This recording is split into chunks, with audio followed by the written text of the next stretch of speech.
Baik, perkenalkan nama saya Veronica Yuliani Lurup, NPM 12 2080. Di sini saya akan menjelaskan perdagangan internasional menggunakan teori Heckscher-Ohlin. Teori Heckscher-Ohlin dikembangkan oleh ekonom Swedia Eli Heckscher dan Bertil Ohlin. Teori ini disebut dengan teori proporsi faktor atau factor proportion atau teori ketersediaan faktor atau faktor endomen. Karena teori ini menekankan pada saling keterkaitan antara perbedaan proporsi faktor-faktor produksi antar negara dan perbedaan proporsi penggunaannya dalam memproduksi barang-barang. Teori Heckscher-Ohlin mengatakan bahwa suatu negara melakukan perdagangan internasional karena adanya perbedaan dalam opportunity cost suatu negara dengan negara lain, karena adanya perbedaan dalam jumlah faktor produksi yang dimilikinya. Suatu negara memiliki tenaga kerja lebih banyak daripada negara lain, sedangkan negara lain memiliki kapital lebih banyak daripada negara tersebut, sehingga dapat menyebabkan terjadinya pertukaran. Asumsi yang mendasari teori Heckscher-Ohlin adalah sebagai berikut. Yang pertama, jumlah faktor produksi yang dimiliki dan harga barang untuk yang diproduksi dianggap relatif homogen bagi dua negara yang melakukan produksi. Faktor produksi hanya terdiri atas tenaga kerja dan modal yang hanya memproduksi dua jenis komoditi, yaitu X dan Y. Yang kedua, teknologi produksi dianggap sama atau homogen. Dan yang ketiga, constant return to scale, yaitu perubahan yang proporsional dalam semua input akan menyebabkan output berubah sesuai perubahan input. Dan yang keempat, kekuatan intensitas faktor adalah barang-barang yang diproduksi lebih bersifat pada karya atau bersifat pada modal. Dan yang kelima, free trade atau perdagangan bebas. Yang dimaksud perdagangan bebas adalah tidak ada hambatan untuk masuk.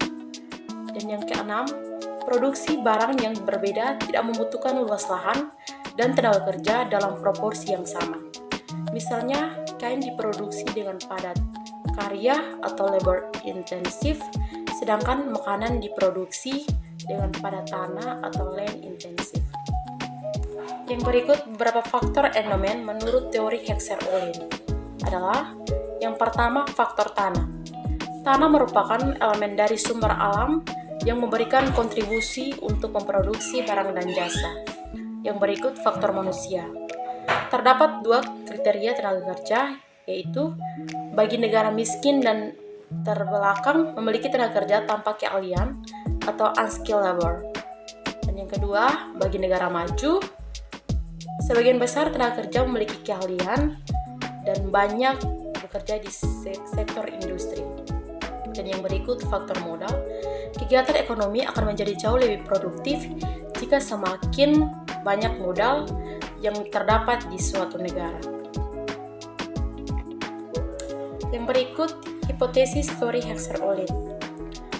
Yang pertama, produksi barang ekspor di tiap negara naik, sedangkan produksi barang impor di tiap negara turun. Yang kedua, harga atau biaya produksi suatu barang ditentukan oleh jumlah atau proporsi faktor produksi yang dimiliki masing-masing negara. Yang ketiga, harga labor di kedua negara cenderung sama.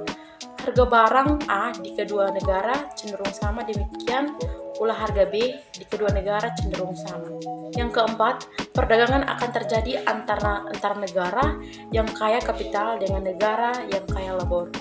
Yang kelima, masing-masing negara akan cenderung melakukan spesialisasi produksi dan mengekspor barang tertentu karena negara tersebut memiliki faktor produksi yang relatif banyak dan murah untuk melakukan produksi, sehingga negara yang kaya kapital maka ekspornya padat kapital dan impornya padat karya, sedangkan negara kaya labor ekspornya padat karya dan impornya padat kapital.